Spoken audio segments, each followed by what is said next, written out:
Então, tá. Então, nessa semana nós vamos ver o correção monetária, o tópico de correção monetária, que é o último tópico da disciplina. Tá? Então, para estudarmos correção monetária, a gente precisa entender, bom, não que precise, mas seria interessante entender qual o objetivo de haver correção monetária, tá? Então, o objetivo real é que as aplicações em títulos do governo e os empréstimos dos bancos tivessem remunerações reais, isto é, retornos superiores à perda do poder aquisitivo da moeda pela inflação. Então, no momento, imagina o seguinte, que frustrante seria, né? A gente compra um título, pode ser um título do governo, que vai remunerar uma taxa de 6% ao ano, tá? Acho que nem paga mais isso, mas tudo bem, vamos lá. E aí acontece o que aconteceu, por exemplo, vamos pegar um ano recente, 2016, a gente teve 10% de inflação. Né? Então, se meu título remunerasse 6% e a inflação é 10%, né, e eu não tenho essa ideia de correção monetária, eu perdi dinheiro naquele ano. Eu emprestei dinheiro para o governo em forma de um título que me prometeu me remunerar 6% ao ano, né? Mas a perda de poder aquisitivo naquele ano foi de 10%. O dinheiro desvalorizou 10%. Então, eu receber 6% de juros em cima daquele título naquele ano, na verdade, é uma perda de poder aquisitivo para mim. Não é algo que vale a pena. Então, para diminuir esse risco, né, claro que risco faz parte de alguns investimentos, mas não deveria fazer parte de todos os investimentos. Essa é a ideia, né, que a ideia do governo. Bom, alguns investimentos eles têm risco atrelado e a gente pode ter retorno negativo, tudo bem. Mas alguns deles deveriam ser mais seguros. Por quê? Bom, porque eu quero que as pessoas invistam, né? O governo precisa de uma grande monta de dinheiro em termos de dívida pública para conseguir manter a dívida pública que já adquiriu e agora ainda, porque tá tendo déficit primário, ele precisa também capitalizar dinheiro para pagar as suas despesas e para lidar com todo esse gasto que ele está tendo. Então, quando vocês ouvem assim no final do ano, o governo teve um déficit primário de tanto. O que quer dizer isso? Bom, quer dizer que fechando o orçamento do governo, faltou 80 bilhões. Tá? Bom, da onde o governo capitaliza esses 80 bilhões? Em geral, ele pode capitalizar de vários lugares, como venda de ativos, mas o mais comum, ou mais comum não, a maior parte desta capitalização, venda de ativos, venda das reservas cambiais, vendas de reserva em ouro, mas a maior parte dessa pode aumentar imposto também, João, mas o imposto ele já está dentro do orçamento, então já há uma previsão orçamentária de imposto. Então, mesmo depois tudo que ele arrecadou de imposto, ele vai olhar e vai, eu tenho um déficit de 80 bilhões. Aí ele precisa arrecadar esses extra 80 bilhões.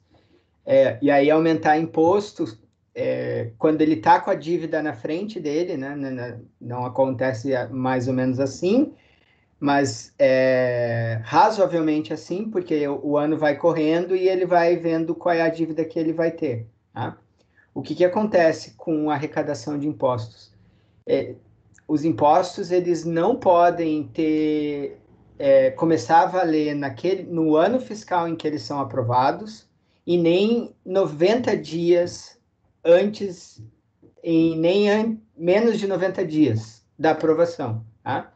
Então, se acontece o governo vê que vai ter um déficit grande em julho, não adianta ele aumentar imposto para aquele ano, ele não vai conseguir recuperar esses 80 bilhões naquele ano, porque o imposto passa só a valer a partir do ano que vem.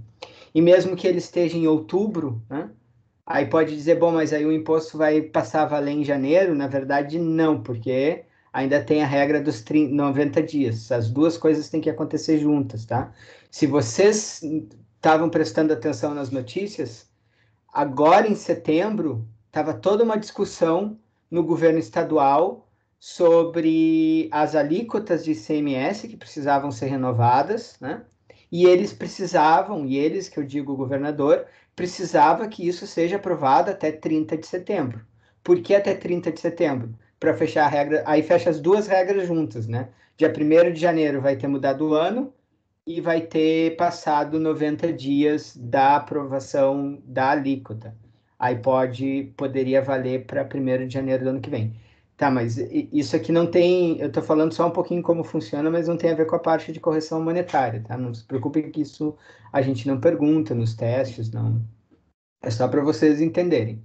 Então, o governo vai lá, tem a sua dívida de 80 bilhões, como eu estava dizendo, o que vem sendo normalmente a dívida, o déficit primário nos últimos anos, né? E aí ele tem que capitalizar dinheiro no mercado, né? Então, ele tem que buscar dinheiro através de dívidas públicas. Ele pode fazer outras coisas mais perigosas, que é a chamada pedalada fiscal, mas como você sabe, fazer isso, né? O que que acontece? Bom, ocorre em crime de responsabilidade fiscal e o presidente pode ser empichado. Então, bom, o Temer meio que deu uma melhorada na regra, não é tão. Existem alguns tipos de pedaladas agora que podem ser feitas, mas também não vou entrar no mérito disso. Então, para conseguir esse déficit, a forma mais fácil, tá? A forma mais simples de conseguir esse déficit é pegar dinheiro emprestado. Pegar dinheiro emprestado com quem? Com a própria população, que é o que a gente chama de dívida interna. Se vocês entrarem no aplicativo do banco de vocês, e eu sugiro isso que vocês façam, só para vocês verem como é que é. A maioria de vocês deve ter Banco do Brasil. Lá tem uma partezinha que vocês podem investir em dívida pública, e aí vocês podem ver os diferentes tipos de títulos que o governo oferece, tá? E alguns desses títulos, eles vêm com a chamada correção monetária. O que, que é, então, a correção monetária, que tudo isso que eu estou falando? A correção monetária é a garantia que vocês vão comprar aquele título, vocês vão lá, tem títulos lá, em geral, assim, um título os mais baratos são R$ 700, mas se eu não me engano, vocês podem comprar a 1/30 parte do título, tá? Ou seja, R$ 700 dividido por 30. Se não for a 1/30, vocês podem comprar, eu tenho certeza que a 10ª parte do título vocês podem comprar. Então, vocês podem comprar 1/10 de alguns dos títulos do Tesouro, acho que de todos. Então, um que custe R$ 700, vocês poderiam comprar por 70, digamos assim. Né? Mas aí vocês entram lá e vão ver que alguns desses títulos, eles vão dizer que remuneram um percentual, a taxa de juros é um tantinho, mais o IPCA, mais um outro índice. Esse outro índice é o que chama de correção monetária, porque esse outro índice, ele está, de alguma maneira, medindo a inflação, tá? E ele vai garantir que vocês vão ganhar acima da inflação, porque vocês vão ganhar aquilo e mais os tantos por cento de juros. Então, vocês vão ganhar tudo que acontecer de inflação e mais tantos por cento de juros. Então, esse tipo de investimento é um investimento mais seguro, porque vocês sabem que o dinheiro de vocês não vai. Não... Obrigado, Marielle. Tem Tesouro Selic 106, a Marielle está dizendo. Vocês sabem que vai.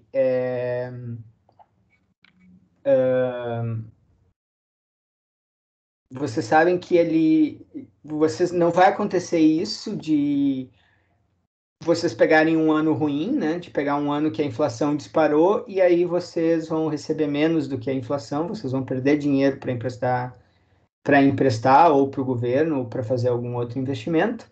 Mas, em geral, também esse tipo de investimentos são investimentos que têm um retorno menor. Então, daqui a pouco, quando vocês estiverem mais adiante no curso de economia e de administração, vocês vão começar a estudar as pessoas que são avessas a riscos, as pessoas que não são avessas ou neutras a riscos, né? Então, esse é o tipo de investimento ideal para pessoas que são avessas ao risco.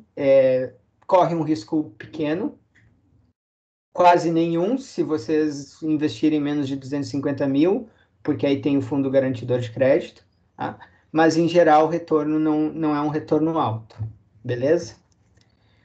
Tá, então, aí o que a gente vai estudar em correção monetária? Entendendo o que é essa tal correção monetária,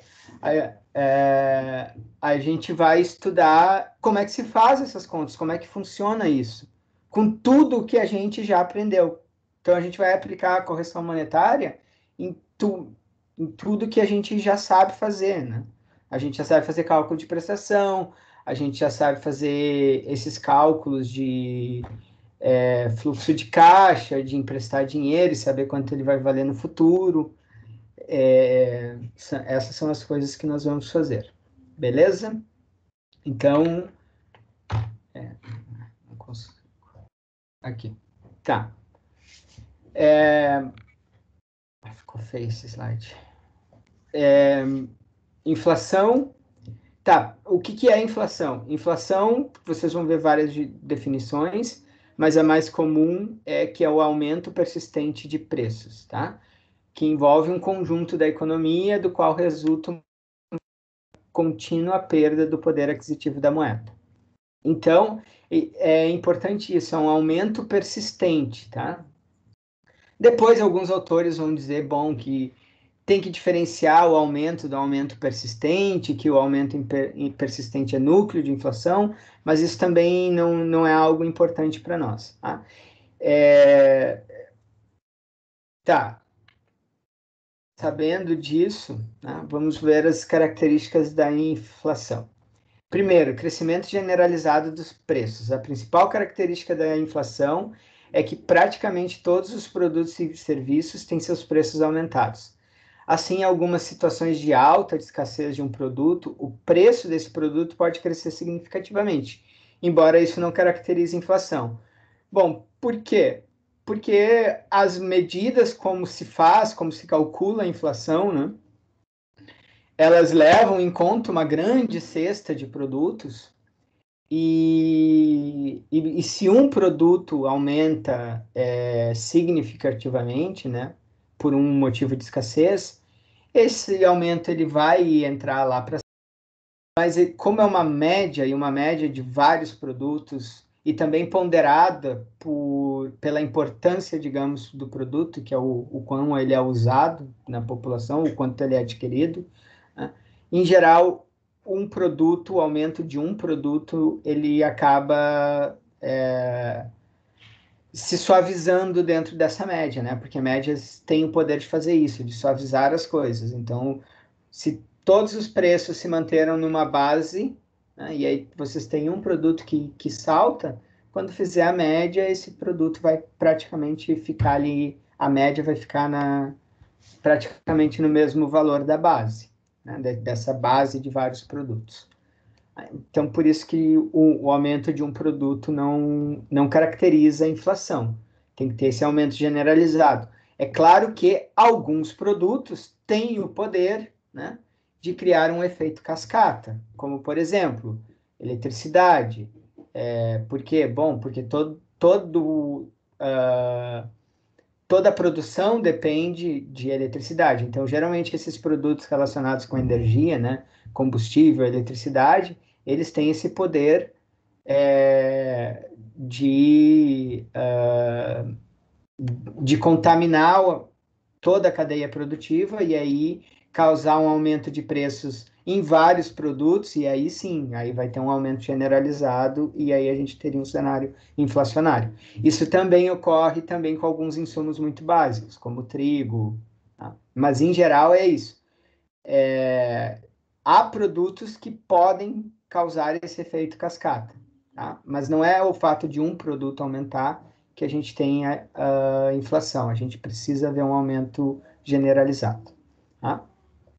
Não sincronismo das informações, essa é outra característica importante. Durante o processo inflacionário, os preços de alguns produtos e serviços aumentam antes do que os outros. Tá? Os agentes econômicos que detêm os monopólios ou oligopólios antecipam reajustes antes que aqueles com contratos. Então, proprietários de imóveis alugados, assalariados, aplicadores de fundos em renda fixas, eles recebem os reajustes dos preços a posteriori. Então, tem essa assincronia, né? E o que está dizendo isso? Bom, se eu tenho um contrato de aluguel e eu aluguei, eu tenho um contrato que eu digo, eu tenho um apartamento que eu aluguei, eu firmei um contrato de 2 anos, tá? E eu firmei um contrato de 2 anos com valor tal. Bom, se tiver um aumento de preços, né? E eu não coloquei dentro do meu contrato algum tipo de gatilho de reajuste, e geralmente não tem, talvez alguns têm na virada do ano, né? Pego IGPM, geralmente para aluguel, não há nada que eu possa fazer. E mesmo que eu tenha, quando fechar um ano o reajuste pelo IGPM, é isso que ele está dizendo, ó, eu vou receber a posteriori. Se teve um aumento generalizado em abril, bom, não tenho o que fazer, eu vou continuar recebendo o valor de aluguel maio, junho, julho, agosto, setembro, outubro, novembro, dezembro, e em dezembro eu vou ter esse reajuste. Em compensação, aqueles que detêm os oligopólios, eles conseguem perceber o movimento de mercado e eles até se antecipam, né? É muito comum, principalmente posto de gasolina, a gente vê subir o preço da gasolina, subir antes, ele sobe 2, 3 dias antes do valor da data que está programado o ajuste. Né? E aí, quando sai o ajuste, vocês vão ver que o preço já começa a dar uma baixadinha, porque aí ele vai se ajustando. Tá? Crescimento generalizado do preço. Então, o assincronismo no reajuste do preço tem como principal consequência um deslocamento de renda entre os agentes econômicos sem a correspondente contraprestação. Os mais fracos, em geral assalariados, tendem a perder renda ao longo do tempo. O que isso está dizendo? Bom, imagina o seguinte, olha, naquele caso que eu falei para vocês que teve um aumento em abril. Houve um aumento em abril, meu contrato só vai ser reajustado em dezembro, né? Então, esse período de abril e dezembro, eu perdi, não tenho o que fazer, não há como recompor essa renda. Tá? Em compensação, aqueles que conseguem ajustar na expectativa, né? Vocês da economia vão ouvir muito isso, né? O mercado reage na expectativa. Ou seja, o mercado, e principalmente aí agora, isso é mais para a Bolsa de Valores, tá? As ações sobem não quando algo acontece, mas na expectativa de que algo vai acontecer. E aí, quando a coisa de fato acontece, já está precificado, que é o termo que eles usam, né? Ah, eu já precifiquei tal coisa na minha ação. Isso quer dizer, foi na expectativa que o preço se ajustou, não foi quando a coisa realmente aconteceu. Tá? Então, essas pessoas que conseguem se antecipar a esse movimento, né? Elas recebem um surplus, elas têm um tempinho que elas estão recebendo a mais até do que o valor que deveria. Por exemplo, o cara que reajusta o posto de gasolina, que reajustou 2 dias antes de fato acontecer o reajuste na refinaria, né? Por esses 2 dias ele recebeu a mais do que deveria. Tá? A perda do poder aquisitivo da moeda, a segunda característica. A perda do poder aquisitivo da moeda faz com que financiamentos ou aplicações de longo prazo acabem trazendo prejuízos aos credores, inibindo o fluxo de capitais para a economia. Tá? Esse é um ponto importante, porque o que acontece, né? Se a minha moeda vai perder poder aquisitivo, ou seja, se eu estou num cenário que e aqui vale não só para a inflação, tá? A moeda pode perder poder aquisitivo não só de maneira inflacionária, mas de maneira cambial também. Mas no caso de poder, a gente está falando só de inflação no nosso curso, né? Então, por que faz com que financiamentos ou aplicações de longo prazo acabem trazendo prejuízos aos credores? Bom, é muito fácil ver assim num financiamento imobiliário, né? O financiamento imobiliário, ele tem uma correção monetária, tá? Mas é uma correção monetária que ela não fica muito em sincronia com a inflação. Ela geralmente fica abaixo, ela não recompõe muito bem a inflação. E aí, Então, o banco faz um financiamento imobiliário a uma taxa de 8%, acontece alguma coisa absurda no país e a gente tem uma taxa de 20% de inflação por ano, né?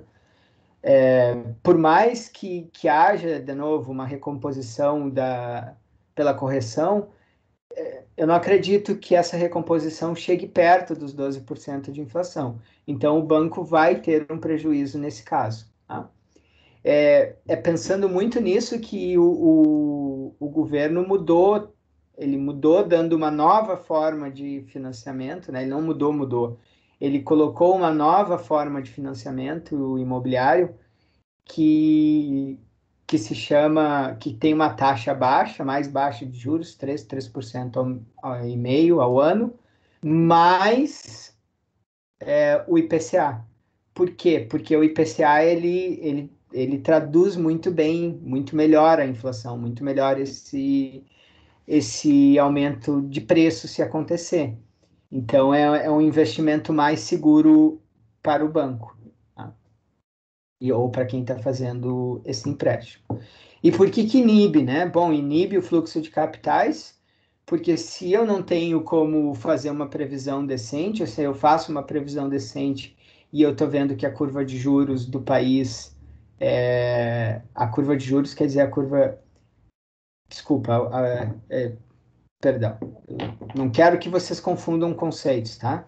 A curva de juros é uma coisa diferente, ó, é a curva da previsão da Selic. Mas a curva de juros, como a Selic é um instrumento para controlar a inflação, ela é diretamente impactada pela inflação. Tá?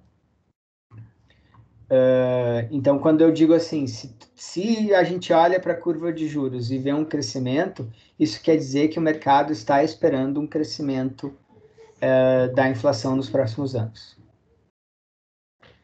Certo? Tá.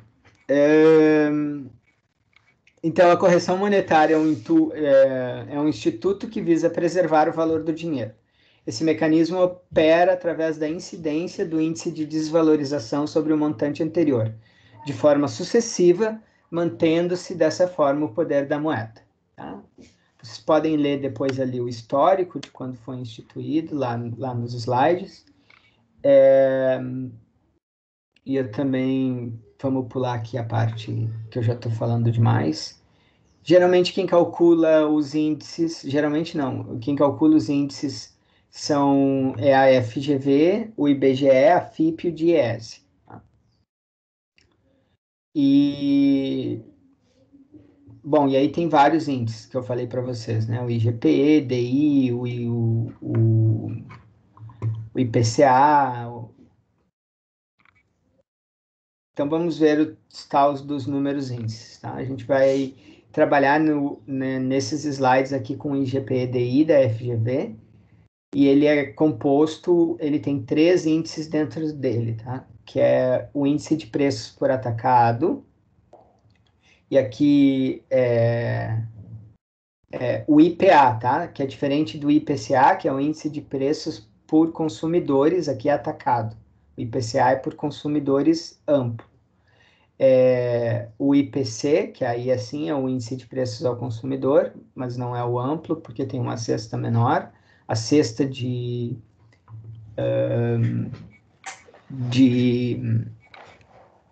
produtos que são medidos é menor do que o amplo, e o INCC, que é um índice nacional, se eu não me engano, a sigla é Índice Nacional Civil, se não é essa sigla, ele se aplica para a construção civil, Então, quando vocês compram um imóvel na planta, geralmente o valor que vocês vão pagando para a construtora é reajustado por esse índice, pelo Índice Nacional da Construção Civil, INCC. Vai estar lá no contrato de vocês que o montante que vocês devem vai ser reajustado mensalmente pelo INCC.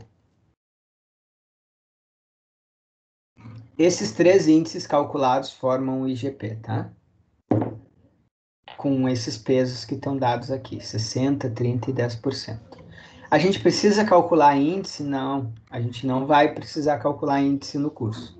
Se vocês forem economistas de um desses institutos, vocês talvez façam isso. Mas aqui a gente não precisa. A gente vai usar as tabelas já prontas, tá? Então, a indexação, em termos econômicos, já vou ali para a parte final, tá? Nós podemos pensar que essa indexação dizer assim, ó, o contrato está indexado pelo INCC, tá? É um sinônimo de correção, de reajuste ou atualização monetária. Então, é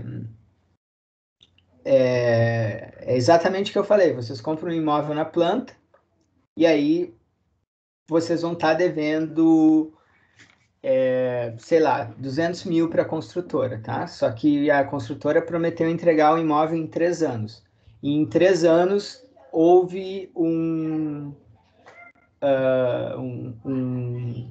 uma inflação de 20, 25% durante aquele período, né? É claro que vocês não vão poder pagar, ou até poderiam se estiver no contrato, né? Mas não vai estar, o valor de 200 mil, que foi adquirido, que foi o valor que vocês contrataram, esse valor de face, valor nominal, há 3 anos atrás. Vocês vão pagar o valor corrigido, porque todos os insumos que foram usados durante esses 3 anos na construção do apartamento ou da casa foram reajustados, provavelmente, né? Sofreram a ação da inflação. E certamente, porque a inflação também vai incidir no valor da mão de obra dos trabalhadores que estão construindo. Então, deve ter havido reajuste salarial. Então, o gasto não é aquele gasto, as contas que eles fizeram para fechar o projeto, não seriam aqueles 200 mil que vocês contrataram anos antes. Então, eles vão colocar lá uma maneira de indexar, ou seja, de corrigir, de reajustar esse valor de uma maneira coerente, ou seja, de uma maneira que lide com a realidade do que aconteceu nesses 3 anos. Tá? No caso do contrato da construção civil, é o INCC. Então, sendo os índices uma representação dos preços ao longo do tempo, a indexação é a operação matemática que se utiliza desses referidos índices para atualizar os preços de bens ou ativos financeiros, tendo em vista a desvalorização monetária ocorrida no tempo. Tá? E depois ele fala sobre as revistas que publicam os índices. E aí a gente vai começar a trabalhar com os exemplos aqui para vocês. Ó. Eu vou voltar, tá? A gente vai usar o tempo inteiro essas tabelas, que é a tabela do IGP-DI, que é publicado pela FGV, e o IGPM, tá? Então, vamos tentar fazer alguns exercícios simples no início, tá? E aí depois a gente vai vendo mais coisas. Então, se eu pedisse para vocês calcular a variação do preço do quilo de cebola no mês de janeiro de 2013, sabendo que no dia 31/12 de 2012, o preço era R$ 2,50. E no dia 31 de 2013, passou para R$ 2,75. Então, a gente tem que no dia, o preço zero é R$ 2,50. E o preço... desculpa, Vitor, eu não vi tua pergunta. Eu já vou ali.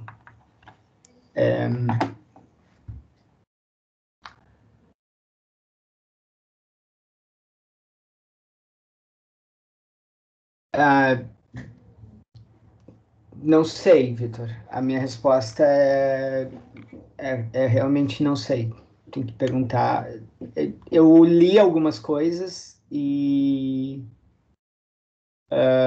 bom, para quem não viu ali no chat, o Vitor perguntou se a nota de R$ 200 gerou ou gerará inflação, tá? Eu já estudei essas coisas há algum tempo.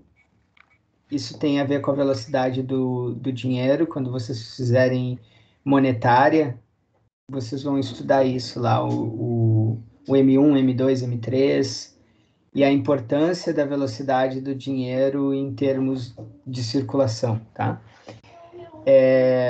Mas eu não sei. Eu li opiniões distintas também sobre o impacto, mas as opiniões que eu, digamos assim, considero mais críveis diziam que não, que era realmente importante, que era uma questão de circulação mesmo, a necessidade da moeda de R$ 200.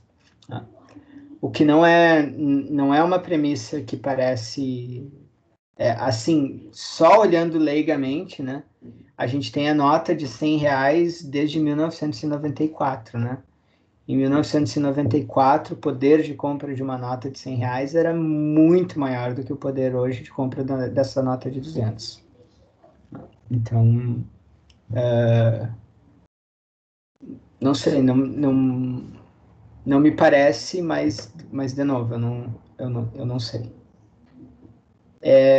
Vamos voltar aqui para o nosso exemplo, então.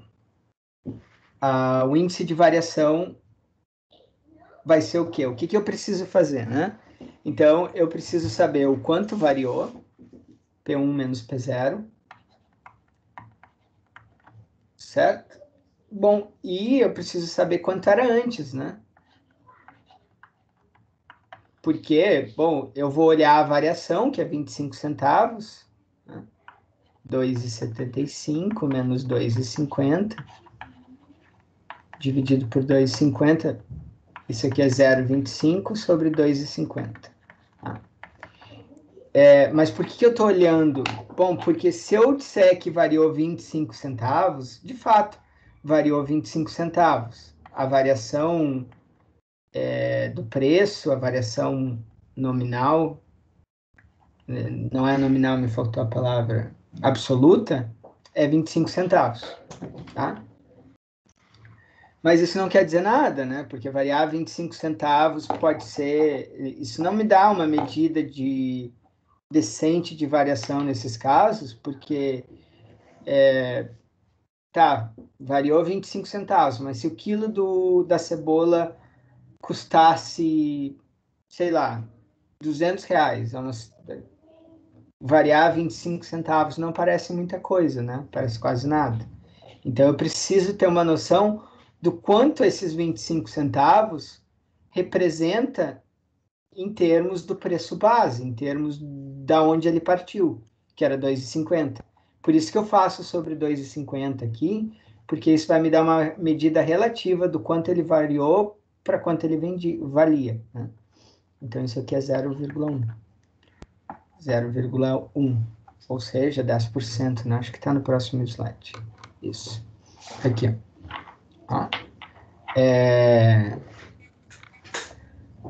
Então, 10%. Observem que eu fiz a conta aqui, ó. P1 menos P0 dividido por P0, né? Mas pode ser a razão entre os dois menos 1.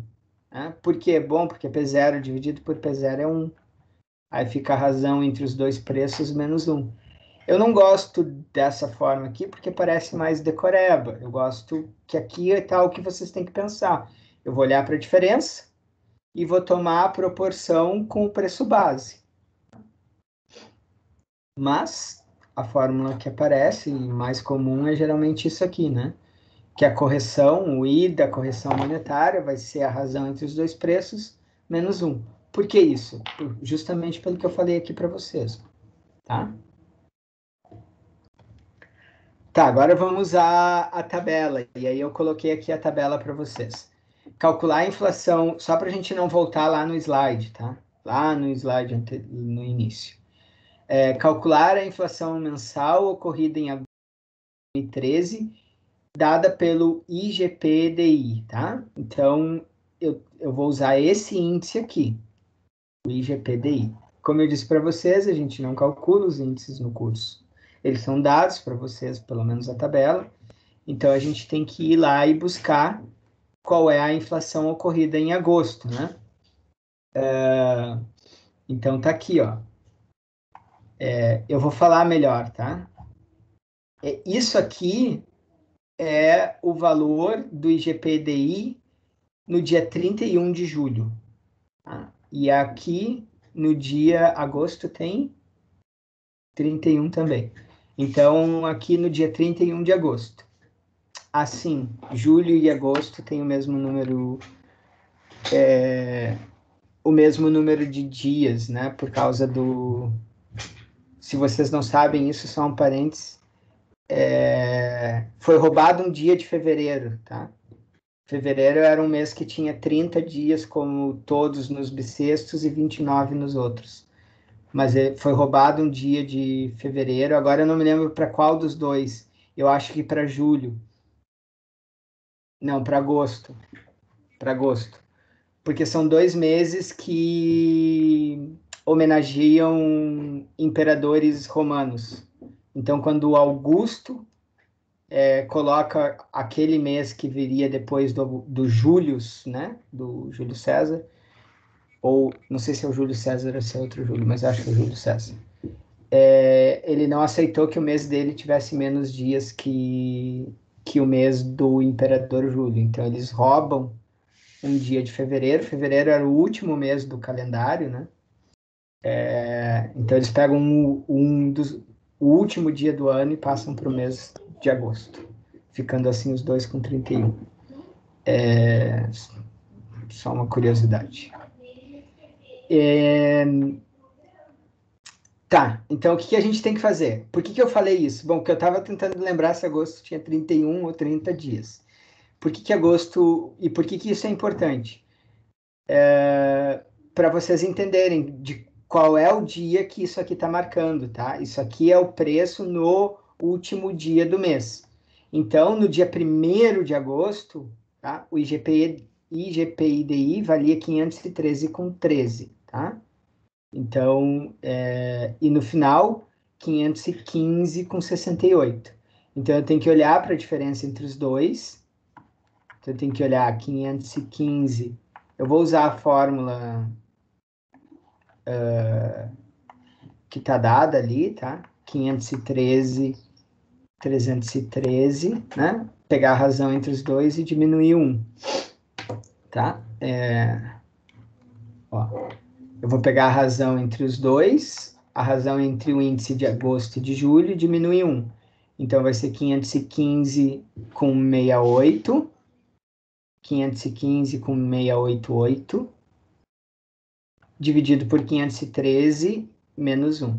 E aqui eu multiplico por 100 para ver em termos de porcentagem, tá? Se vocês quiserem usar o recurso financeiro, vocês podem olhar isso como uma capitalização de juros. Qual é a taxa de juros? O que eu estou perguntando, né? Qual é a taxa de juros que leva R$513, que leva aqui, ó, R$513 em 515, né? Esse é o valor presente, o valor futuro, em um período de capitalização. E aí ele vai dizer, a taxa que faz isso é isso. Então, isso é exatamente a taxa de correção monetária. Certo? Por que isso, né, pessoal? Porque se vocês olharem aqui, ó, o que eu estou dizendo, né? Eu estou dizendo que I, olha aqui, ó. Olhem para essa fórmula aqui, tá? I igual a ICM, né? I da correção monetária. Eu vou escrever melhor assim, ó. I da correção monetária. Aí eu vou passar esse menos 1 para lá. Aí vai ficar mais 1. Deixa eu escrever, tentar me ajeitar e escrever mais bonito, tá?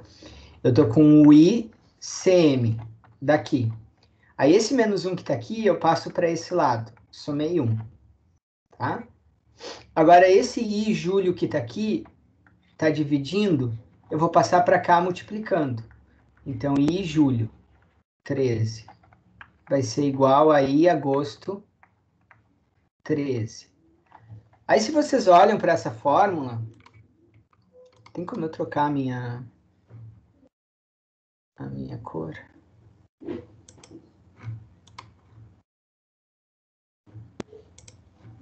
Tem. Bom, mas aí não vale a pena eu perder todo o raciocínio para trocar a cor. Se vocês olharem para a fórmula agora, ó, isso aqui é exatamente a fórmula de juros compostos se eu tivesse um 1 aqui, né? N igual a 1. Isso aqui seria o meu FV, meu valor futuro. Esse aqui seria meu valor presente, ó. FV, vamos chamar como a gente chama normalmente, savings, igual a principal, ou capital, 1 mais I elevado a N. Então, essa fórmula aqui eu transformei nessa fórmula de juros compostos com N igual a 1. Por isso que dá para usar as funções financeiras da calculadora para fazer isso. Precisa? Não, vocês podem só fazer isso aqui, né? Que é bem mais simples, tá? Alguma dúvida? Não. Alguma dúvida, pessoal? Vocês podem abrir o microfone, perguntar, postar.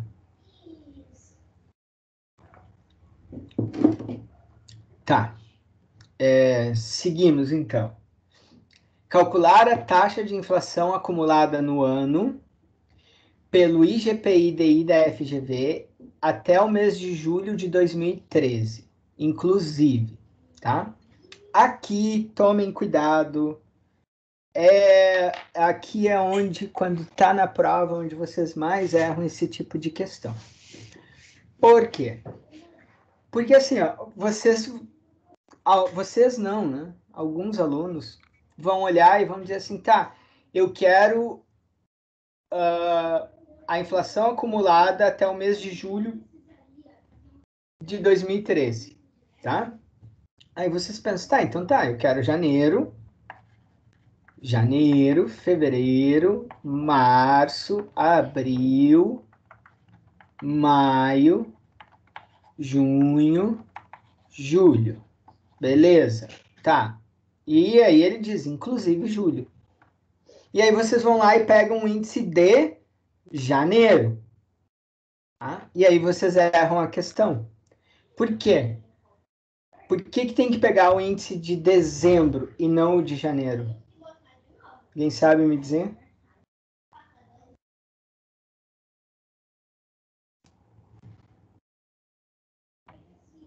Eu vou fazendo aqui, eu vou montando aqui, tá? Eu vou montando, vai ser o índice da correção monetária, o ICM aqui, nesse caso, vai ser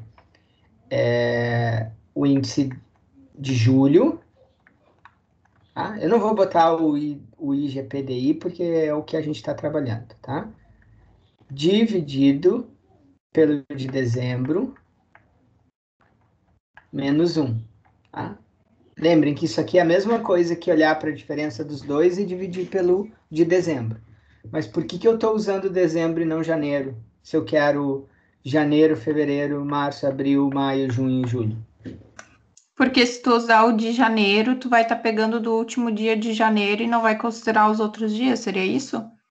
Exatamente, porque aquele índice de 504, 830, ele é o índice que foi calculado no dia 31 de janeiro. Então, se eu pegar aquele índice, eu estou perdendo os 30 dias de janeiro, tá? Antes dele. Na verdade, eu estou perdendo os 31, porque é como se ele valesse no dia seguinte.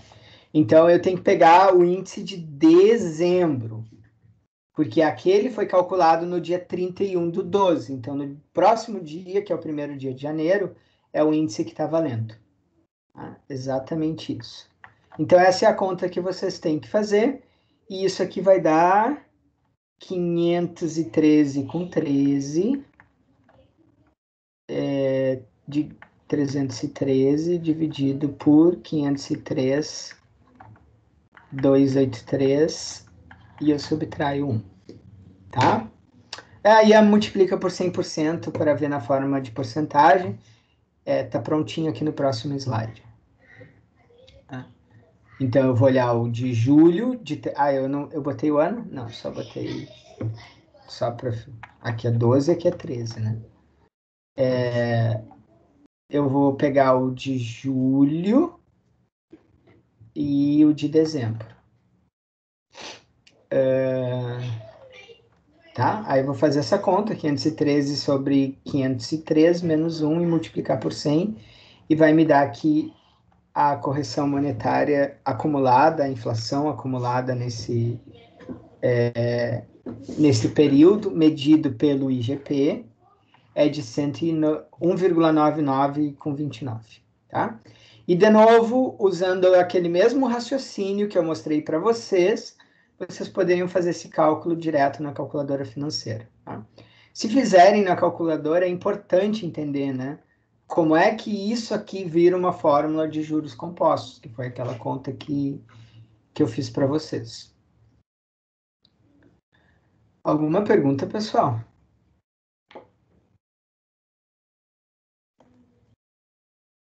Tá, então uso de tabelas, tá? Coisas que eu já falei para vocês. Os índices publicados são mensais e eles são considerados como se referissem ao último dia do mês, que é o que a gente estava discutindo agora, tá? Nem sempre essa regra é respeitada. No curso a gente sempre vai respeitar essa regra, mas quando vocês estiverem trabalhando no mercado ou forem fazer alguma coisa que dependa do índice, é bom vocês se certificarem disso, tá? A partir de qual dia é a incidência dele. E aí também, bom, outra coisa só para a vida de vocês, tá? São duas coisas diferentes. Uma coisa é o período em que o índice é medido, e aí vocês vão ouvir na mídia, né? IPCA, ele é medido entre o dia 15 e o dia 15, tá? Mas o período que ele é lançado, né? Ele, ele é lançado no dia 31. Então, por exemplo, se acontece, sei lá, acontece alguma coisa fora do ordinário no dia 20. A greve o medo da greve dos caminhoneiros 2017, 2018, já nem me lembro mais que é, 2017, eu acho. Se eu não me engano, a guerra dos caminhoneiros foi no final de maio, foi para depois do dia 15, né? Aí, o que isso acontece? Bom, parar a cadeia produtiva, né? Isso vai acontecer um desabastecimento geral e, por regra de demanda, né? Vai ter uma escassez de produtos, o que vai levar a um aumento de preços. E exatamente o que aconteceu com o álcool gel. Se vocês lembrarem, no início da pandemia, o álcool gel chegou a custar 30, 40 reais. Uma coisa absurda. Por quê? Porque tinha um excesso de demanda e uma escassez de produto. O problema é que quando os caminhoneiros pararam, não ia ser um produto, né? Ia ter uma escassez generalizada de produtos que poderia levar a um choque inflacionário, né? Uma inflação de um período assim.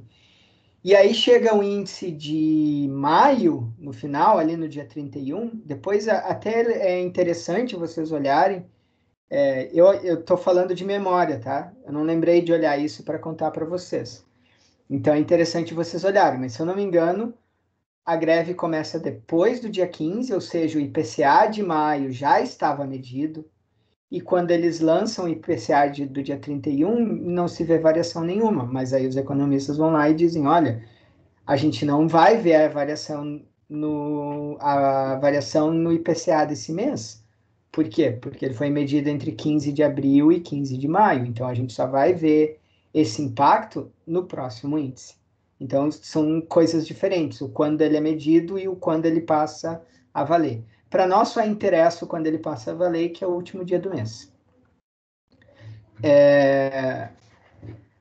Então, nos casos em que as datas referenciam apenas o mês, considera-se como se ele fosse o último dia do mês, tá? Você deve notar que a inflação de um determinado período não pode ser feito pelo simples somatório das inflações. Isso aqui é super importante. Isso é uma coisa que vocês têm que sair da aula de hoje sabendo, é isso aqui. Se se tivemos 3% de inflação no mês, 2% de inflação no outro, 3% de inflação no outro, a inflação nos 3 meses não é 8%. Vocês não podem somar as inflações. Por quê? Bom, porque os 2% do segundo mês, eles vão incidir em toda a cadeia do primeiro, do que existia antes, mas também vão incidir naqueles 3% que já aumentou no primeiro mês. Então, é como se eu tivesse uma inflação sobre inflação, que é o chamado juros sobre juros, né? As taxas de inflação mensais são cumulativas, como se fossem juros compostos. É isso que eu quis dizer. Ok? Tá, então vamos para o exemplo 4. Um imóvel foi adquirido em 2012 pelo valor de 150 mil reais, tá? A gente resolveu chamar de valor histórico. Então, o valor histórico é o quanto ele foi adquirido, 150 mil reais. Seu proprietário deseja vendê-lo pelo valor de compra, né, esse valor histórico, atualizado monetariamente para o mês de agosto de 2013. Então, eu preciso saber, ó, ele foi comprado em junho de 2012, tá? E ele vai ser,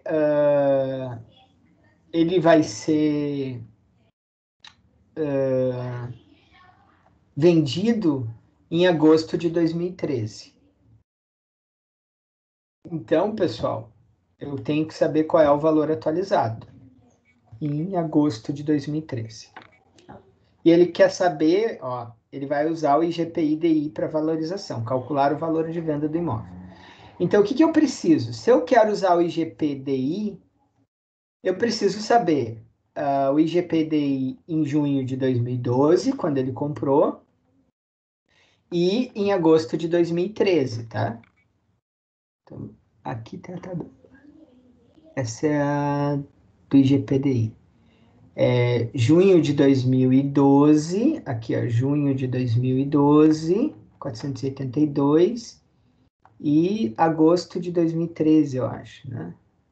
Agosto de 2013, 515 com 68. Tá? 482, 311. Observem que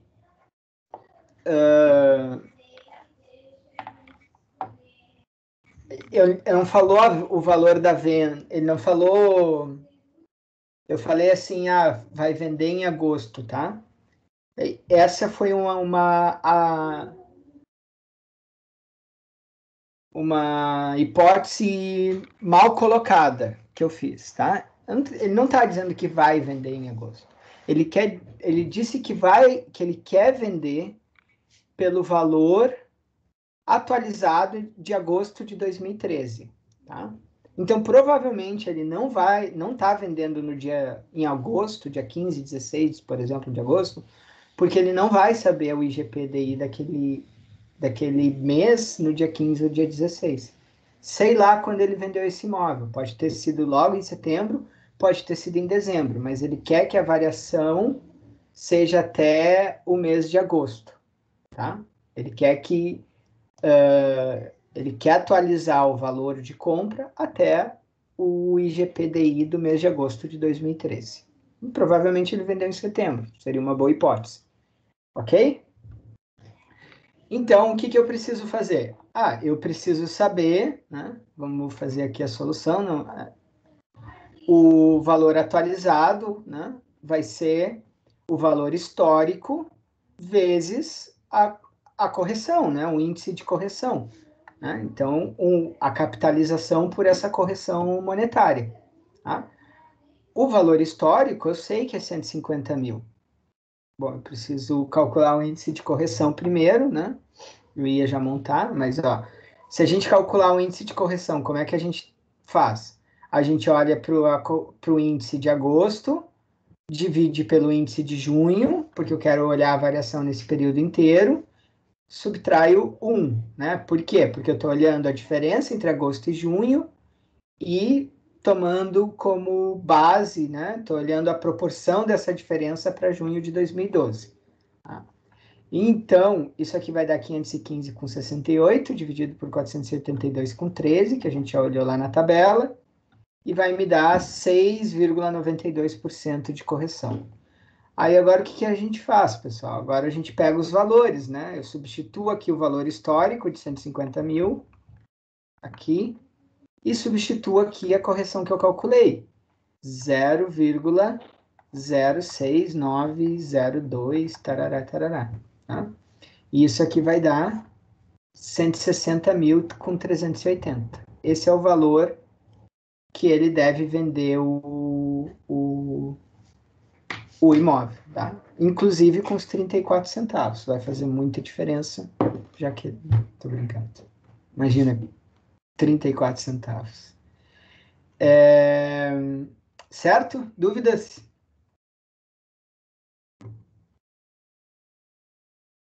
Tá? Tem uma outra forma de fazer.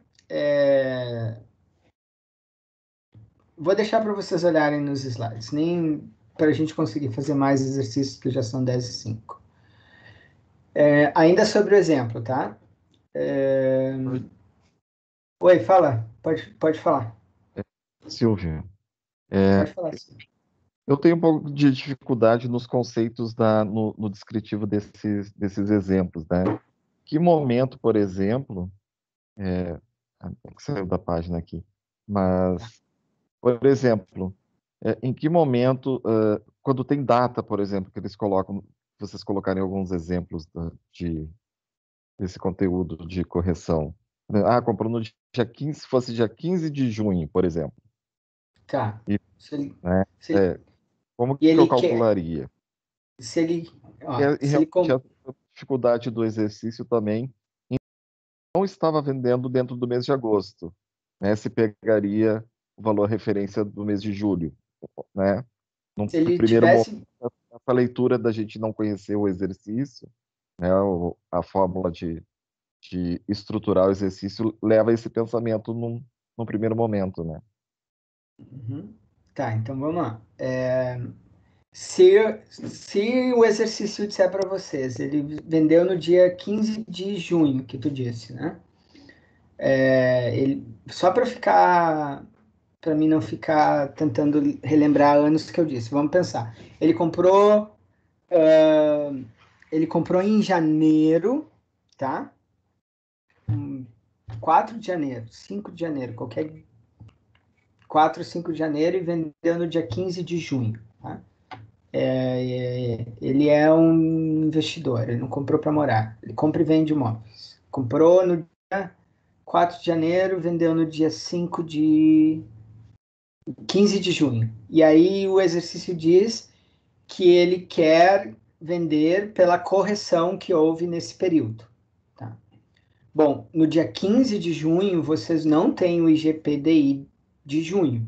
Então, vocês vão ter que usar o IGPDI de maio. Esse é o IGPDI que vai estar vigorando no dia 15 de junho, porque ele passou a valer no dia 31 de maio, vai valer até o dia 30 de junho, quando o próximo for calculado. Tá? Então, a correção que ele vai fazer vai ser pelo índice de maio. Ele vai pegar o de janeiro, como ele comprou no dia 4 de janeiro, já vigorava o de janeiro.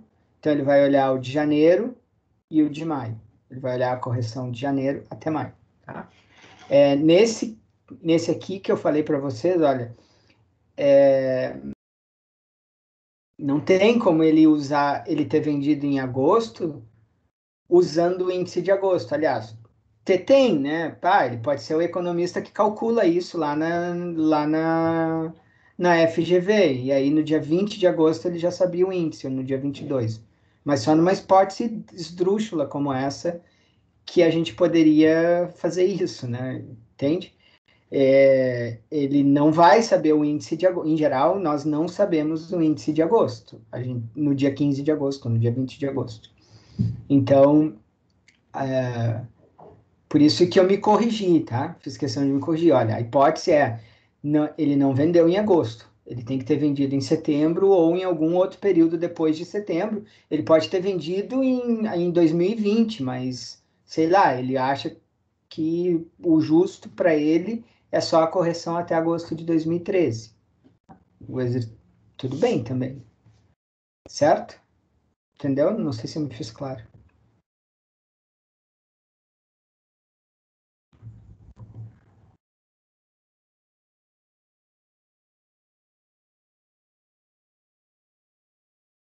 sim, obrigado.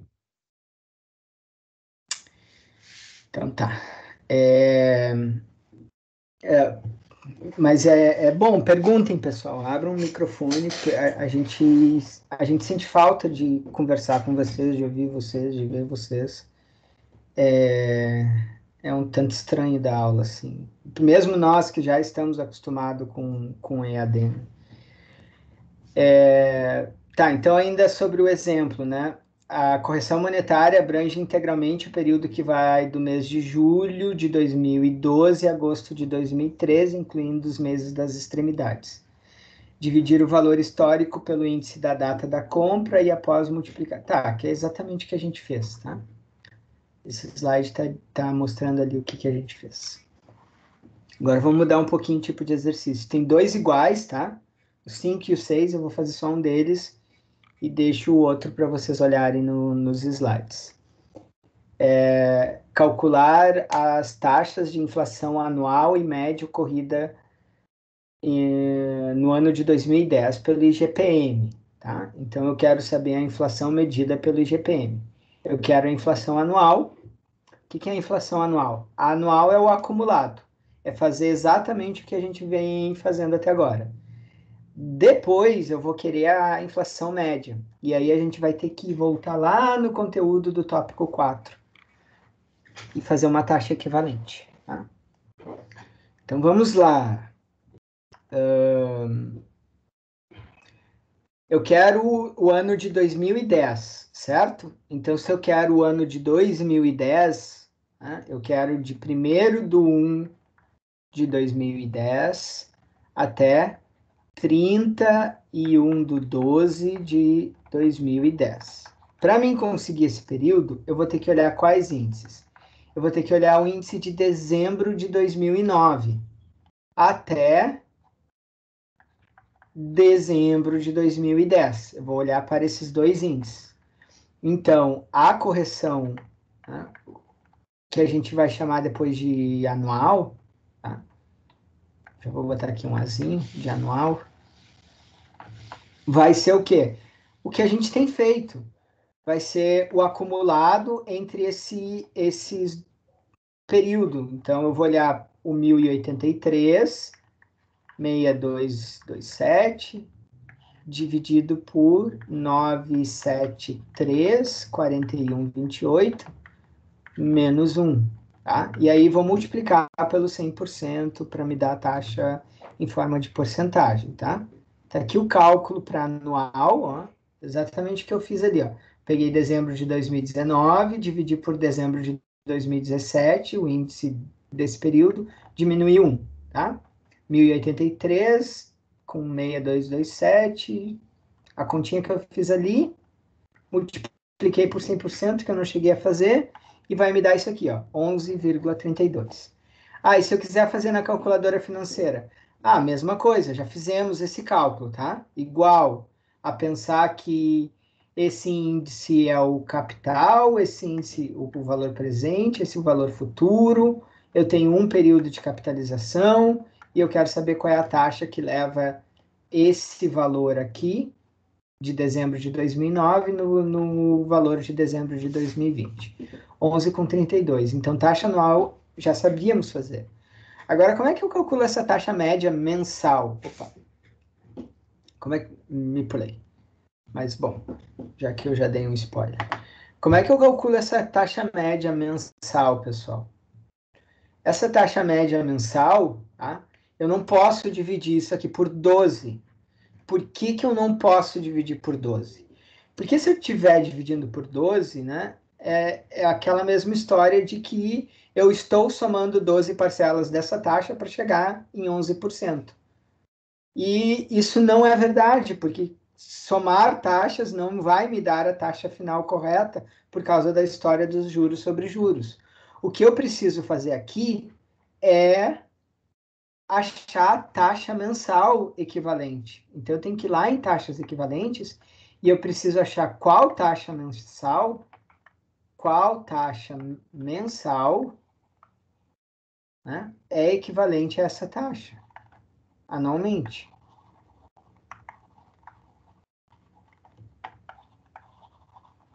Como é que eu faço isso, pessoal? É aquela, se eu quero uma taxa mensal para uma taxa anual, né? Lembrem lá de juros de taxas. 1 mais a taxa mensal elevado a 12 períodos de capitalização, ou seja, se eu pegar a taxa mensal e capitalizar 12 vezes, ela tem que ser equivalente, ela tem que ser igual à taxa anual. Então, 1 mais a taxa mensal tem que ser 1 mais a taxa anual elevado a 1 sobre 12, né? A raiz é 12 de 1 mais a taxa anual. Ou seja, a taxa mensal vai ser 1 mais a taxa anual elevado a 1 sobre 12 menos 1. Tá? Beleza? Mas se vocês olharem aqui, não é bem isso que está no próximo slide. Bom, por quê? Porque, olha só, se isso aqui é a minha taxa anual, e de dezembro... Perdão, aqui, ó, vou botar aqui. Deixa eu pegar outra cor agora. Eu consigo fazer isso. Aqui, ó.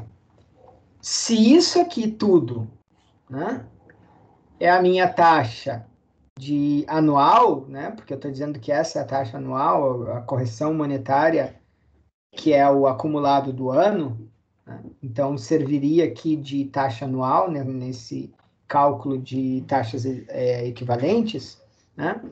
Quando eu somar 1, o que eu preciso fazer com a minha taxa anual? Eu preciso somar 1. Se eu somar 1, esse menos 1 desaparece. E aí fica o quê? Fica o índice de dezembro de 2010 dividido pelo índice de dezembro de 2009. Então, vai ficar aqui, ó. Em vez de ter tudo isso, eu só tenho a razão dos dois índices elevado a 1 sobre 12. Então, essa taxa média mensal vai ser a razão entre os dois índices elevado a 1 sobre 12, menos esse 1 que está lá fora. E essa é a fórmula que vocês vão ver no próximo slide. Eu pego a razão dos dois índices, tiro a raiz 1 sobre 12 e diminuo 1. E aí multiplico por 1 por 100%, só para ver ela em forma percentual. Então, esse é o cálculo que vocês têm que fazer. Dá para fazer na calculadora financeira? Dá. De novo, ó, observem aqui, ó. Se eu passar esse 1 para cá, né, então eu vou ter ICM, né, média mensal da correção, mais 1. Agora, se eu elevar os dois lados a 12, eu vou tirar esse 12 desse lado. E se eu passar esse I de dezembro multiplicando, e vai ficar dezembro de 2009, vai ficar o I de dezembro de 2010 desse lado. Bom, então o que vocês têm aqui?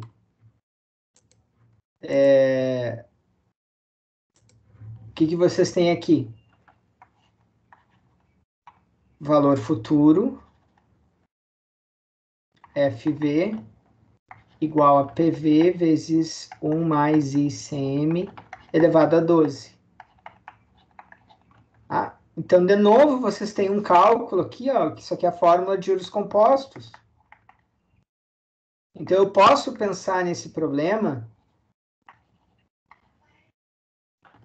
Eu posso pensar nesse problema como um problema de juros compostos para usar a calculadora financeira. Então, quem seria o meu PV? Bom, meu PV seria o índice de dezembro de 2009. Quem seria meu valor futuro? O índice de dezembro de 2010. Quem seria o N? 12. E aí pergunta qual é a taxa. E aí ele vai dizer a taxa, 0,89,813. Nas outras aulas, eu sei que tem muito mais gente aqui do que nas outras aulas, eu sempre abro a calculadora e faço, tá? Mas esses são cálculos bem simples da financeira, são cálculos bem lá do início do semestre. Então, não sei se alguém acha que quer que eu faça esse cálculo na calculadora, quer que eu abra a calculadora e faça, Pode pedir, tá? Senão eu vou passar para o próximo exemplo, que a gente ainda tem mais uns dois diferentes para fazer,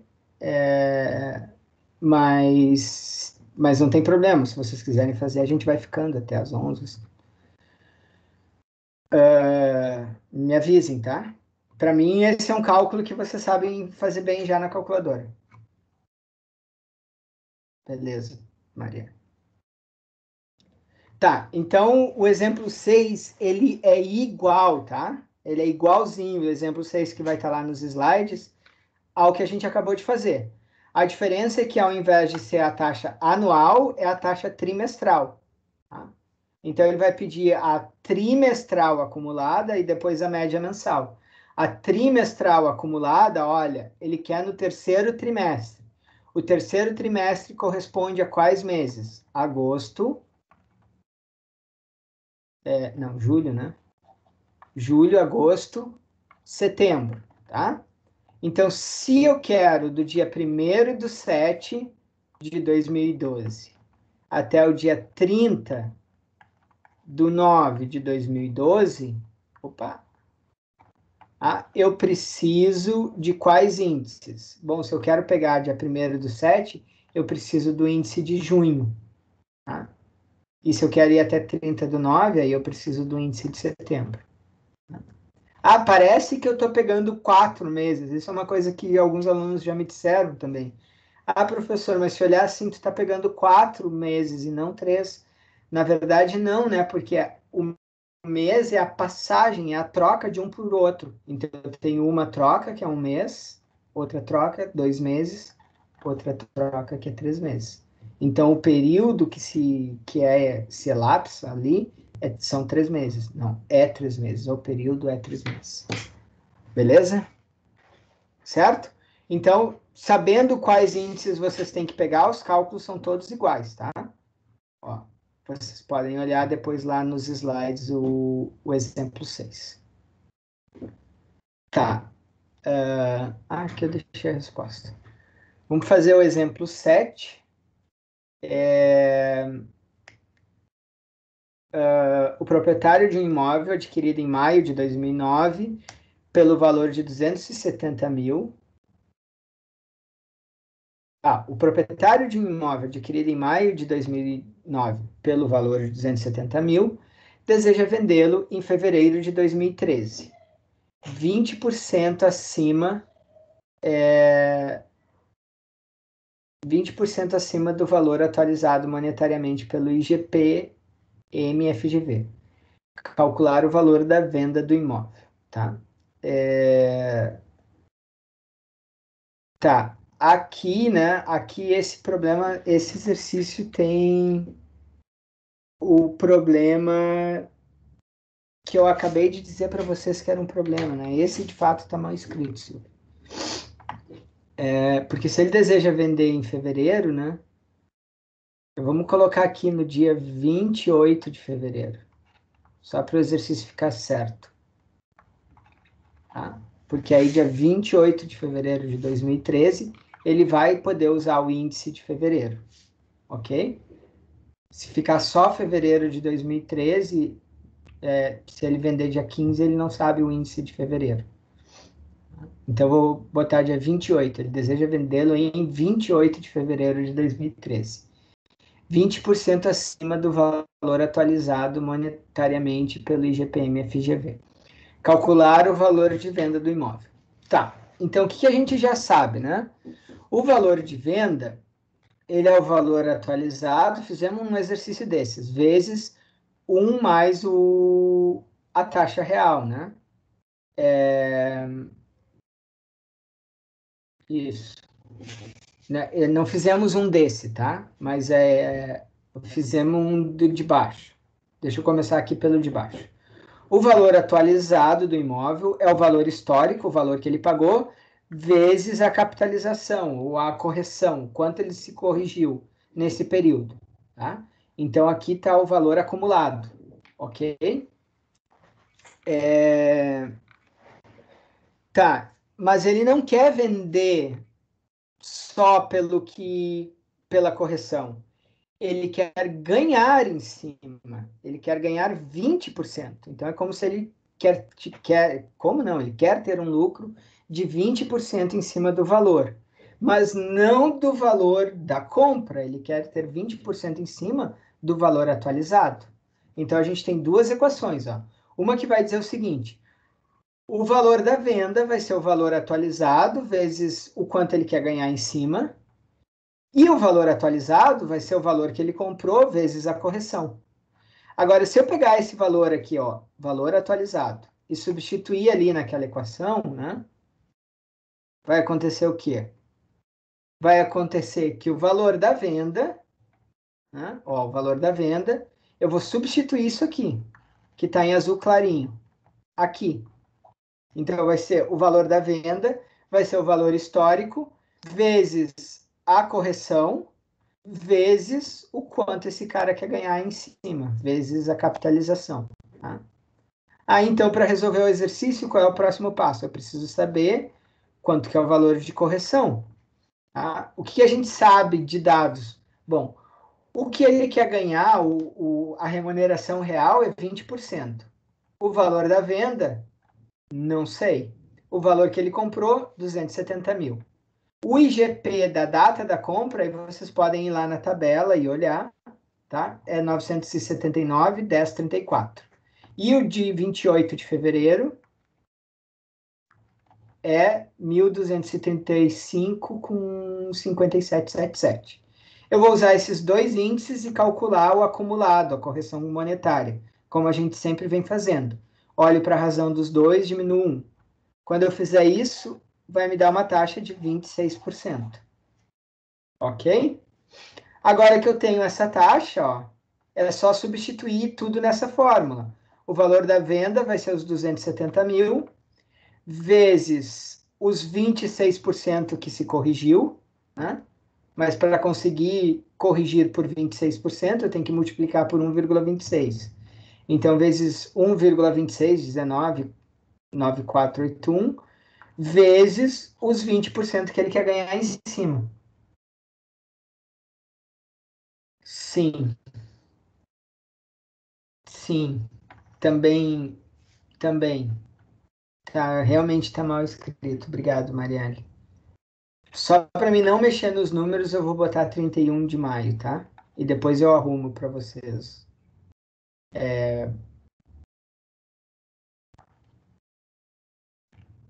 Opa. A Marielle está dizendo, olha, se ele foi adquirido em maio, tinha que usar o índice de abril. E tá certo.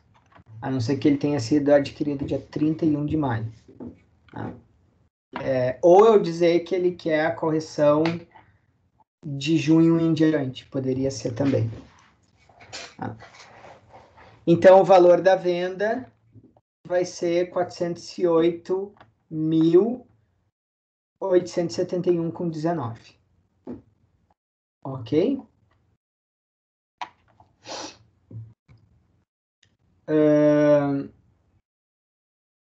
Tá, mas pessoal, observem isso aqui, ó.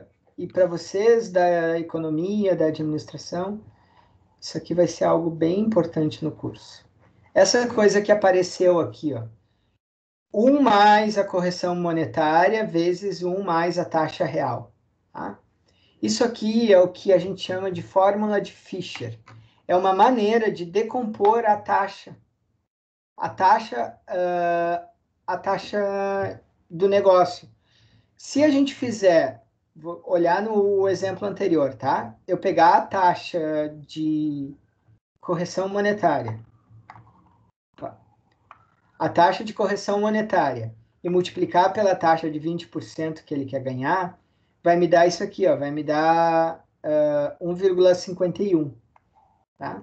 Ou seja, o que é esse 51%?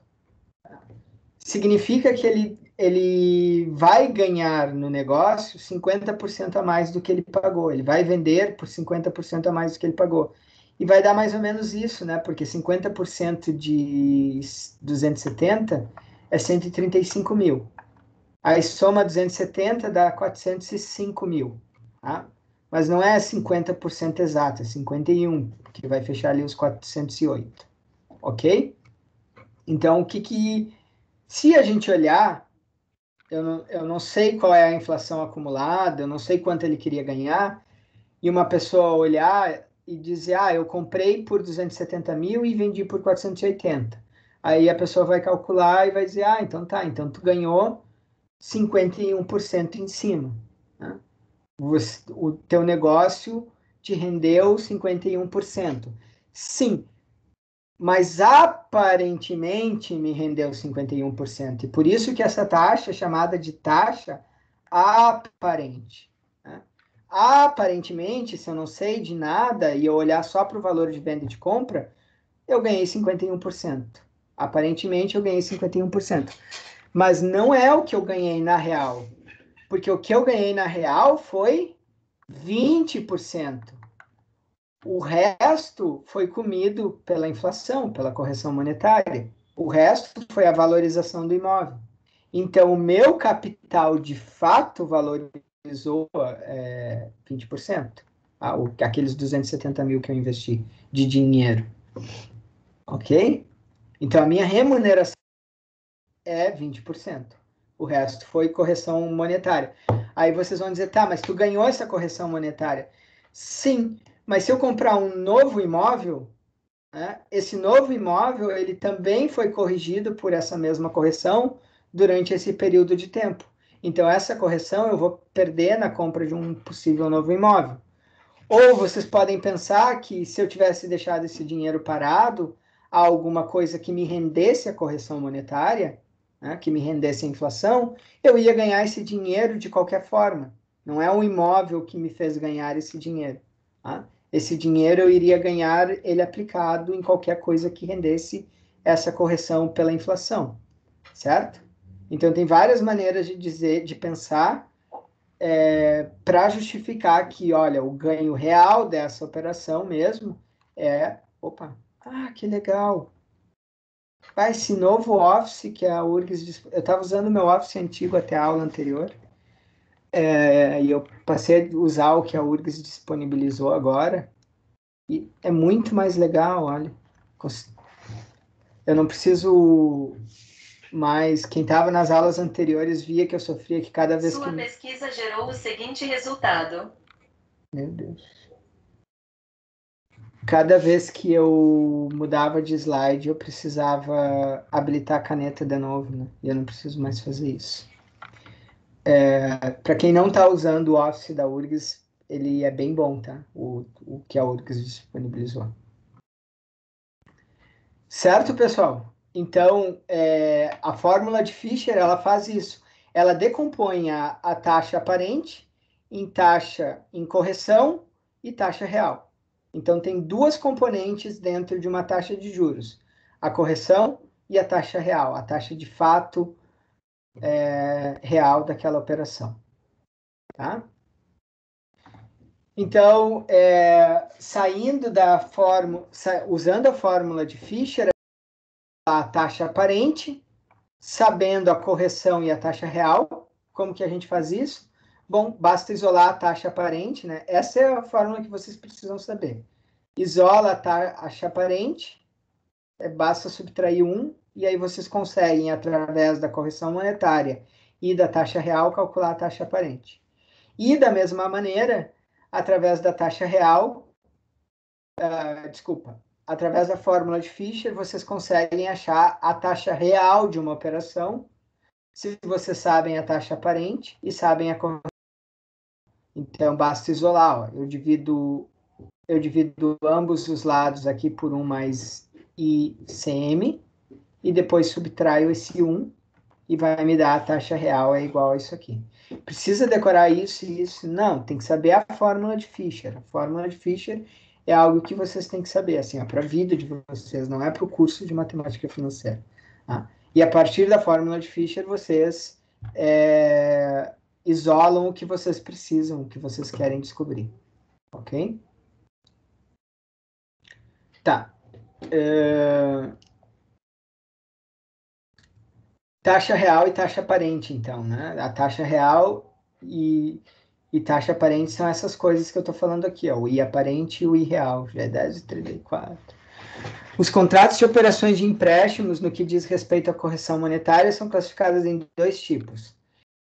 A monetária pré-fixada são aqueles que não há menção explícita do critério de correção. A correção monetária é estimada a priori. Tá? Atualmente, a maioria das operações de empréstimos de curto prazo, até 1 ano, são pré-fixadas. Ok? E a correção monetária pós-fixada são aquelas em que os saldos são atualizados monetariamente a posteriori, de um índice de preços identificado no contrato, tá? Então, aqui é o que eu falei dos contratos, quando vocês compram uma casa, que aparece lá o INCC dizendo que vai atualizar o montante da dívida. Os valores em reais somente são conhecidos após a publicação do respectivo índice de cada data.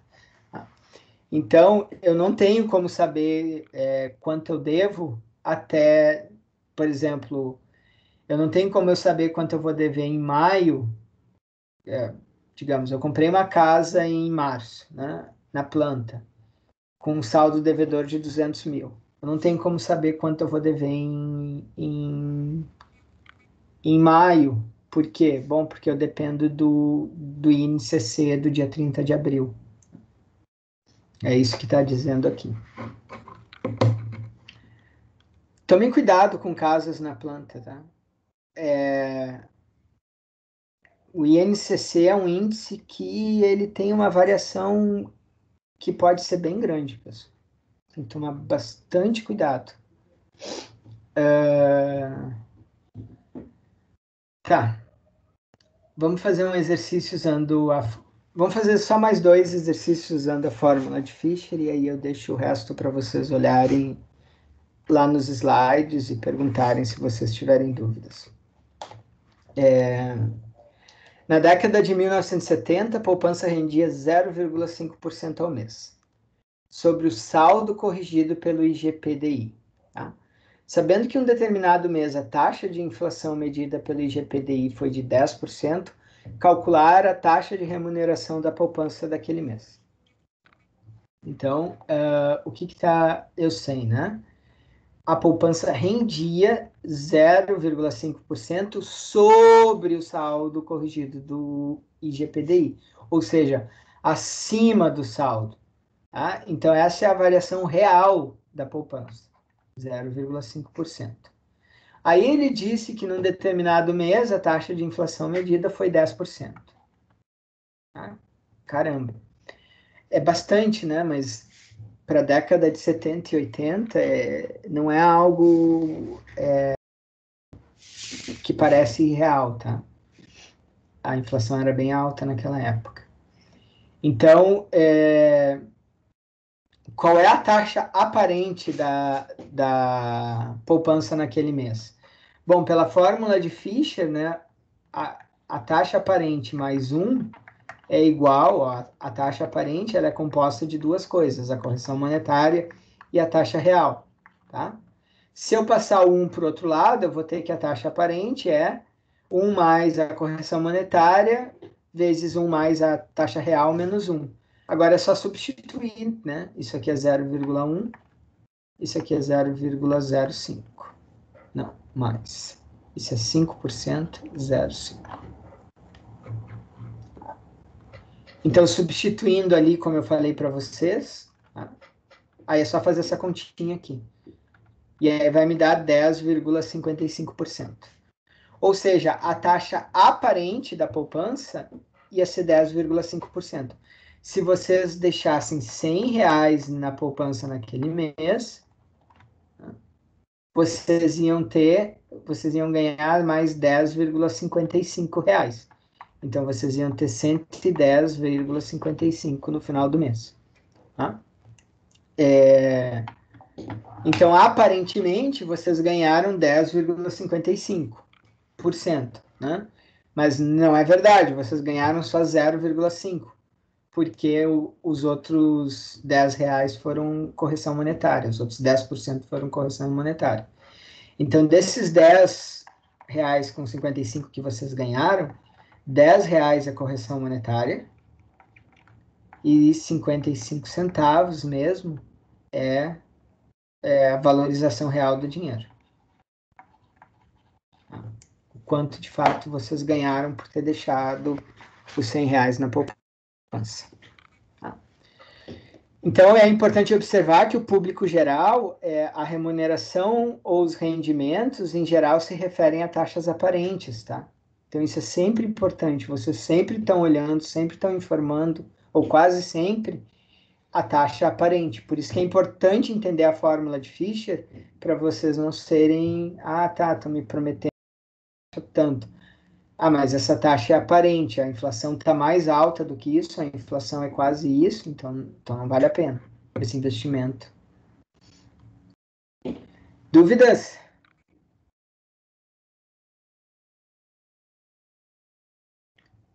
O 9 eu vou pular, tá? Porque o 9 ele é igual ao 8, só que ao invés de isolar a taxa aparente na fórmula de Fisher, tem que isolar a taxa real, ó. Quando vocês estão aqui na taxa real, se eu quiser isolar, eu já falei para vocês, né? Divide tudo por 1 mais ICM, divide tudo por isso aqui, pela índice da correção monetária, e subtrai esse 1 aqui.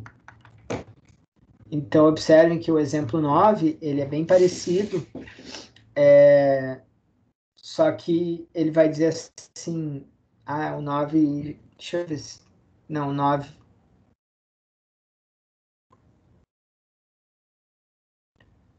o 9 é parecido com, tá, vamos fazer rapidinho o 9 e o 10.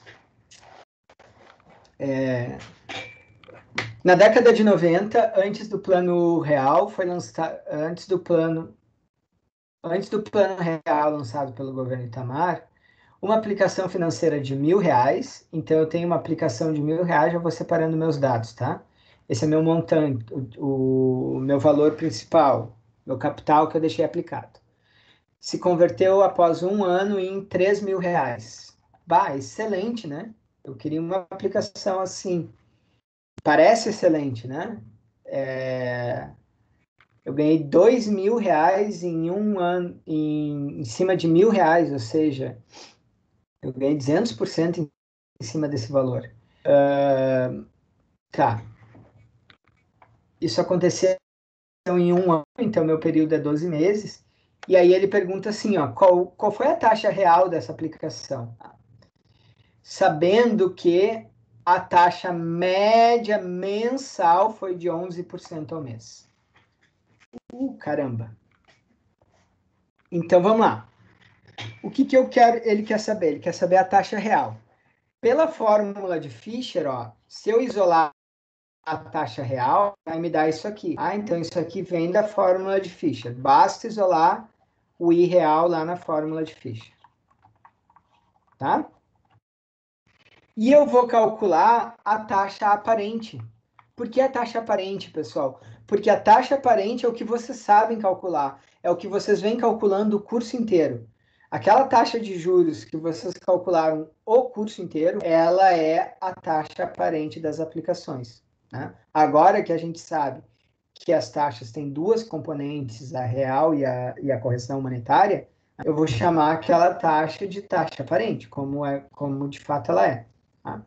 Então, se eu usar a fórmula do montante lá de juros compostos, né, S igual a P vezes 1 mais I elevado a N. Só que esse I agora eu sei que é a taxa aparente.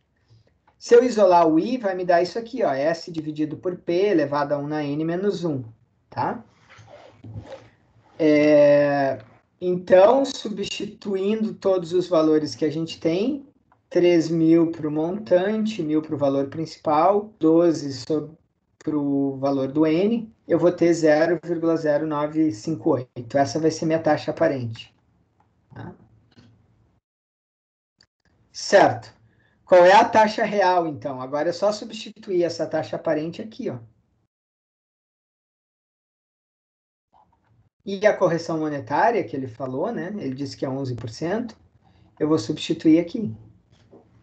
Então, quando eu substituir, eu vou ter 1 mais 0,09 dividido por 1 mais 0,11 menos 1, e vai me dar 0,127. Ou seja, apesar de eu ter R$ 1.000, né, começar com R$ 1.000 e ter 3.000 no final do ano, a minha taxa real é negativa. Isso quer dizer que os R$ 1.000 em termos inflacionários, aqueles R$ 1.000 que eu comecei, né, eles valeriam mais do que 3.000 que eu acumulei. Tá? Ou pode pensar que o poder de compra desses R$ 3.000 agora, ele é 1,27% menor do que o desses R$ 1.000 no 12 meses antes. Tá? Então, em épocas de alta inflação, é muito frequente se encontrar com situações com o deste exemplo, onde a taxa real é negativa. Ou seja, a pessoa que aplicou durante um ano recebe um montante com menor poder de compra que o principal investido, tá? E esse exemplo é tirado de um caso real que o professor Willi colocou lá nos slides. Certo?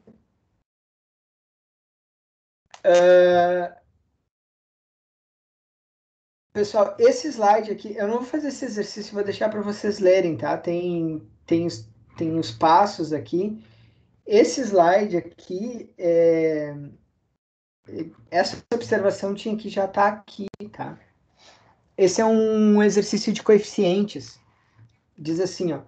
O dono de uma loja de vestuário que financia seus clientes pelo crédito direto ao consumidor solicita que você forneça um coeficiente para calcular uma anuidade com 3 prestações postecipadas. É exigência do lojista uma remuneração real de 0,5%. Considere a taxa de inflação de 1%.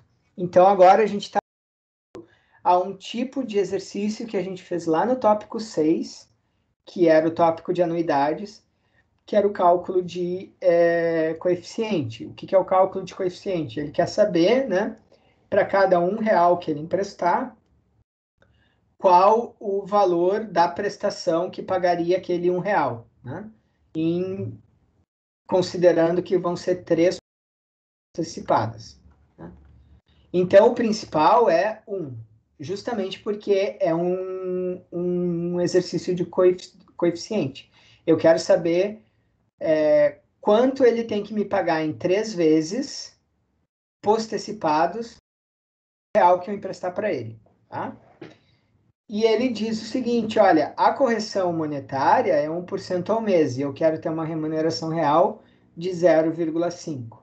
Se vocês forem usar a fórmula lá do tópico 7, essa fórmula aqui vem lá do tópico 6, tá? De anuidades, vai aparecer lá que a prestação é igual ao principal vezes a taxa mais 1 vezes 1 mais a taxa elevado a n, dividido por 1 mais a taxa elevado a n menos 1. Só que essa taxa aqui, de novo, como todas as taxas que vocês trabalharam até agora, ela é uma taxa aparente, ela não é a taxa real, tá? Então, para mim fazer essa conta, ó, eu vou ter que calcular essa taxa aparente aqui. E como é que eu vou calcular essa taxa aparente? Usando a fórmula de Fischer. Eu tenho a correção monetária, eu tenho o valor real, eu substituo os dois e eu acho a taxa aparente. Agora que eu sei a taxa aparente, eu substituo na fórmula lá do tópico 6 para achar o coeficiente. Ou seja, ele tem que me pagar 34 centavos para cada R$ 1 que eu emprestar em 3 meses, tá? Para mim ganhar 0,5% de taxa real, dado que a correção monetária é 1%. Ok? Certo, pessoal? Eu vou parar por aqui, porque a gente já está quase 2 horas. Tem mais um exemplo que vocês podem olhar, tem o exemplo 6, mas ele é parecido também, tá? Não tem nada que eu não tenha feito. Os 2 exemplos que eu deixei de fazer, eles são só variações dos que eu fiz. Então, vocês podem ir lá nos slides tentar fazer. Se tiverem dúvidas, vocês podem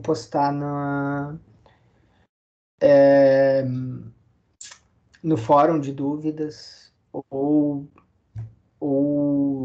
no WhatsApp conversar com os monitores. Certo? Bom, se vocês têm dúvidas agora, vocês podem me perguntar também, abrir o microfone, perguntar no chat. Eu vou parar de gravar, como normalmente eu faço, se vocês se sentirem mais à vontade de perguntar não estando gravando.